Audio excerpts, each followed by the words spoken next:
كتفتح النافله حتى الصبح ماشي مشكل. هذه الفهم. Donc pour résumer donc et traduire ce que je viens de dire, les temps détestés et interdits pour faire la prière surrogatoire. Donc nafila, la prière surrogatoire, et sujud tilawa sont interdits donc haram, dans les temps suivants. Donc, au moment du lever du soleil, à partir de son lever jusqu'à ce qu'il se lève complètement. Deuxièmement, au moment de son coucher, à partir de son coucher jusqu'à ce qu'il se couche complètement. En effet, le prophète sallallahu alayhi wa sallam a dit à ce propos, ne visez pas par votre prière le lever du soleil et son coucher, car il se lève avec les cornes de Satan. Et historiquement, ce sont des temps où les polythéistes, les mouchriquins, adoraient le soleil ou d'autres idoles. La prière sur le mort, salat janaza, ne se fera pas non plus dans ces temps, sauf si on a peur que le corps du défunt soit altéré à cause de l'attente ou d'un climat hostile. Troisième temps d'interdiction pour les prières surrogatoires, c'est la prière au moment du prêche du vendredi, ou au moment où l'imam il est sur le minbar pour faire le prière. Donc parce que là, effectivement, les anges plient leur cahier, on va dire, et écoutent ce que l'imam prêche. Et là, il y a une divergence entre les savants, entre l'école hanafite malikite et l'école shafi'ite hanbalite, puisque l'école hanafite et malikite interdisent effectivement la nafila si l'imam monte sur le minbar et privilégie l'écoute, puisque c'est le but, puisque les prêches sont équivalents, les deux prêches de l'imam sont équivalents aux 2 rak'at. D'accord? Les shafi'ites et hanbalites, à l'inverse, ils autorisent le fait de faire tahiyyat al-masjid, les salutations de la mosquée, au moment du prêche du vendredi. Et donc, au moment où, une cinquième situation, au moment où il ne reste plus assez de temps pour faire la prière obligatoire en son temps. Il faut privilégier la prière obligatoire. Et dernier, que c'est quand l'iqama est faite pour accomplir une prière obligatoire. Et évidemment, une situation logique, c'est quand on se rappelle qu'on n'a pas fait une prière obligatoire manquée, il faudra la faire de suite avant de faire le surrogatoire. Ça c'est par rapport au temps d'interdiction. Par rapport maintenant au temps où il est détestable seulement, makro, de faire les prières surrogatoires. Donc il y a depuis là jusqu'à un peu avant le lever du soleil, sauf Raghibat al-Fajr, la sunna du Fajr, on la fera avant d'accomplir la prière du soir. Sinon, si on la rate, on la fera le jour, elle sera à rattraper jusqu'à ce qu'on appelle le zénith, c'est-à-dire tôt. La prière du chef et du wajib manqué se rattrapera aussi avant de prier sauf, c'est-à-dire avant de prier la sunna du Fajr. Ceci, si et seulement si, on dispose d'assez de temps pour faire sauf, avant le lever du soleil. Et donc le sujud tilawa et la prière janaza sur le mort, il est détestable de les faire après Isfar, c'est-à-dire après ce qu'on appelle la première clarté. Sauf qu'il y a la première clarté, ce qu'on appelle Isfar. Et il est autorisé de les faire avant cela. Et après, donc deuxième situation de Karaha, après que le soleil soit complètement levé jusqu'à l'écoulement d'environ 3 quarts d'heure. Donc quand le soleil s'est levé dans le ciel d'environ une flèche.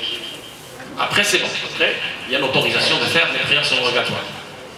Ensuite, donc, troisième situation, après avoir prié l'Asr, jusqu'à un peu avant le coucher du soleil. Donc là, quand on prie l'Asr, il n'y a pas de prière surrogatoire. C'est pas de nef. On ne parle pas de la prière obligatoire ici, attention, la prière obligatoire on l'a fait en tout temps, en tout moment, surtout s'il s'agit de rattrapage, il faut le faire immédiatement, sans délai. Donc après avoir prié l'Asr jusqu'à un peu avant le coucher du soleil, pour ce sujud tilawa, donc le sujud tilawa c'est la prosternation qu'on fait lorsqu'on écoute, lorsqu'on est donc en présence d'un verset où il est question de prosternation. Donc pour le sujud tilawa et la prière sur le mort, janaza, il est possible de les faire avant la pâleur du soleil, esfera, et il est détestable après. C'est-à-dire jusqu'à, il faut que quand la prière de Maghrib est accomplie, là c'est bon. Nafila, les prières surrogatoires sont autorisées sans problème. Et quatrièmement, après que le soleil soit complètement couché jusqu'à l'accomplissement de la prière du Maghrib. Et cinquièmement, avant la prière de la fête, ou après, quand il s'agit de Moussalla, le terrain vague.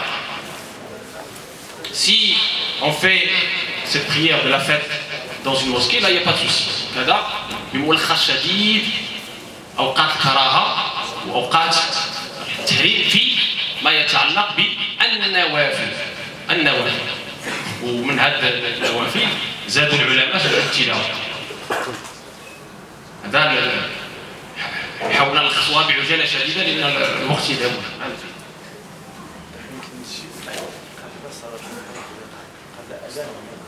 مكروه إذا كانت الشمس كتغرب كتكون لا هذه الحديث فيها واضح أنه الرسول صلى الله عليه وسلم نهى نستخدم هذه الحروب بالنوافل. فإذا كاين العلماء اللي قالوا احنا ما ندخلوش في الخلافات، ولكن هذا المشهور. علاش؟ لأن كاين العلماء اللي تكلموا على الصلاة السببية اللي عندها سبب معين، بحال صلاة تحية المسجد يعني عندها سبب معين، فكاين فيها بعض الخلافات، ولكن المشهور أنه النوافل كلها تدخل في هذا الأمر ديال الكراهة ديال التحريم اللي حددنا. باش يعني حنا كنقولوا لكم المسألة اللي هي مشهورة ومعروفة نعم يا سيدي.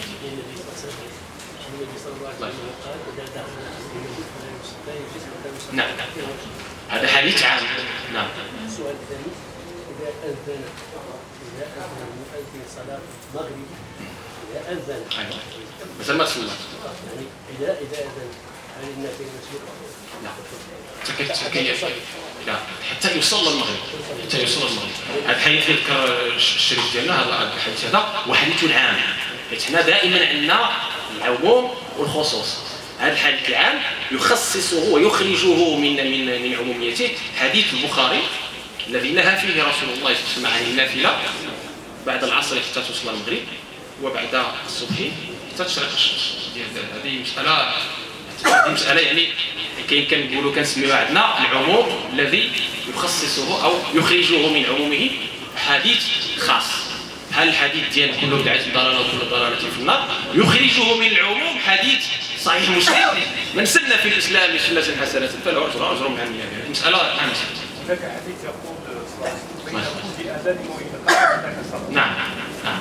هذا كذلك من حوادث العموم اللي غتستعملوا إذا كنت مثلا في صلاة الظهر، إذا كنت في صلاة العشاء، إذا كنت في صلاة المغرب، في صلاة الظهر، صلاة العشاء، هذا غتستعملوا. وكاين من العلماء اللي اختلفوا فيه، اللي قالوا هاد الصلوات السببية اللي عندها سبب التي نوقعها لسبب لتحية المسجد أو كذا، هذه فيها خلاف. على الأرجح أنه الحديث هذا رسول الله صلى الله عليه وسلم في البخاري يخصص هذه عوام الأحاديث المعروفة. إن النبي صلى الله عليه وسلم أو آيات الله أعطيهم مثال في القرآن الكريم: إنكم وما تعبدون حصب جهنم. إنكم وما تعبدون، يعني باش نفهموا القاعدة الفقهية ديال المطلق والخاص، أو العموم الذي لا يقبل الخصوص، أو العام الذي يحدده الخاص. الآية في كتاب الله من سورة الأنبياء: إنكم وما تعبدون من دون الله حصب جهنم أنتم لها واردون. إلا جينا بحال الخوارج نفهموها على عمومها غادي نغلطوا، غادي نقولوا شنو؟ سيدنا عيسى في النار. وسيدنا عيسى في النار، سيدنا عيسى وأمه عبده النصارى من دون الله، اتخذوا أحبارهم ورهبانهم أربابا من دون الله والمسيح ابن مريم. وقالت النصارى وقالت اليهود عزير الله. إذا شنو غنقولوا؟ هذوك الأنبياء اللي ربي فضلهم وخصهم حصبوا جهنم تا هما. هل فهمت كذا؟ إنكم وما تعبدون حصبوا جهنم أنتم لها واردون، بمعنى هما واللي كيعبدوا كلهم في جهنم. واش خصنا نفهموا من هذه الآية هذه أن سيدنا عيسى في جهنم؟ ما يمكنش.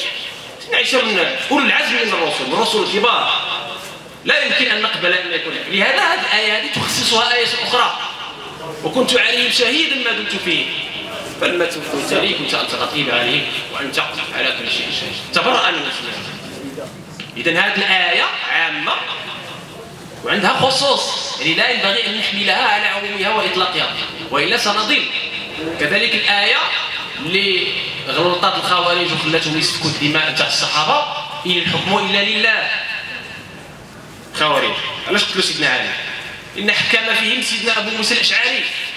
قالوا هذا حكم فينا أبو موسى الأشعري، إذا صافي غلط كفر خرج من دين الله. بحال اللي كيديروا اليوم هذوك الدواعش فينا. بحال même chose.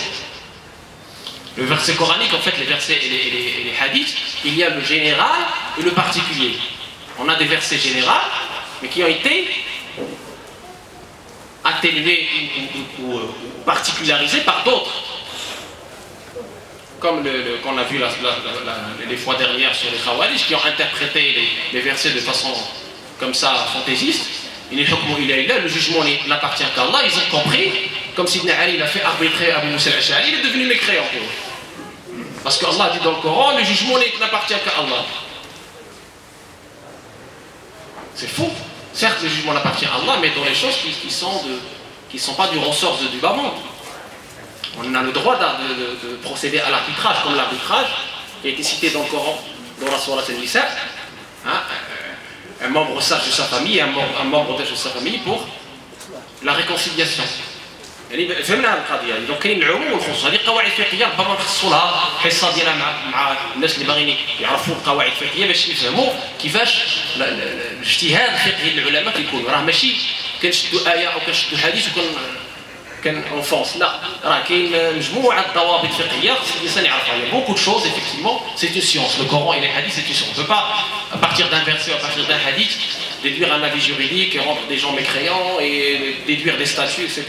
C'est très dangereux, c'est pour ça que c'est un métier, c'est une science assez bien faite d'ailleurs, hein, c'est parfait. Yes, yes.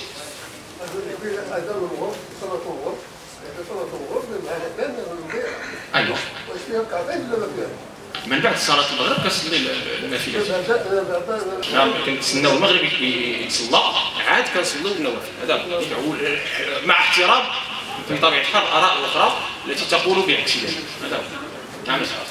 ركعتين تاع من وراء الطواف. اييه هذيك وحديتها عندها السبب. لا هذيك وحديتها هذيك السببيه عندها الحج كتكون الانسان في موسم الحج هذيك مساله اخرى ما غنتكلموش عليها. حنا كنتكلموا دابا غير على الامور اللي كتكون في حيت ركعات الطواف راه فيها نظر غادي نتكلموا فيها ان شاء الله في الحصه اللي جايه. على ركعات الطواف غادي نخصصوا لها اللي غنتكلموا على الحج التفصيل ديالها شنو هي صلاه ركعات الطواف اللي هي السنه واللي هي كذا واللي هذا ان شاء الله نتكلموا عليها في وقتها. بارك الله فيكم. باش ندوز ان شاء الله لان الاسئله كثيره والوقت ما كيرحمش. سئلت عن زرع الاعضاء وهي نازله من النوازل والسائل زاد عليا زرع الاعضاء بين المسلم وغير المسلم. مهمه هذه بزاف وتكلم فيها العلماء. اذا قبل لا نجاوب عليها نقول لكم كيفاش اليوم العلماء كيفتيو في النوازل باش نفهموها ونبقاو مرتاحين.